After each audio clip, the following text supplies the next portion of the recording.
राष्ट्रपतीपदाच्या भाजपच्या उमेदवाराला अखेर शिवसेनेनं पाठिंबा जाहीर केलाय। रामनाथ कोविंद यांच्या उमेदवारीला शिवसेना समर्थन देत असल्याची घोषणा शिवसेना पक्षप्रमुख उद्धव ठाकरेंनी केली।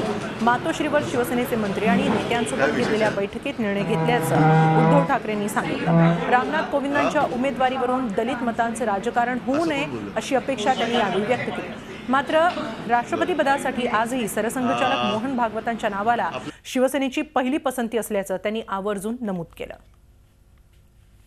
यापूर्वी आम्ही 2 नावं सुचवली होती।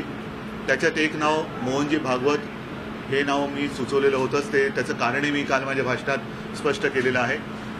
दुसरं नाव स्वामीनाथन यांचं होतं। स्वामीनाथनजींच्याबद्दल ज्या वेळेला आमची चर्चा झाली, अमित शाह होते, त्यांनी मला सांगितले की त्यांची तब्येत हल्ली तेवढी बरी नसते आणि मग राहता मुद्दा तो काल त्यांनी जाहीर केलेल्या नावाचा। आम्ही नेत्यांची बैठक घेतल्यानंतर एकूण जर का परिस्थिती पाहिली, देशातली परिस्थिती पाहिली, तर एनडीएचं सरकार आहे, आम्ही त्या सरकारमधले घटक आहोत आणि म्हणून एनडीएच्या उमेदवारांना शिवसेना पाठिंबा देते।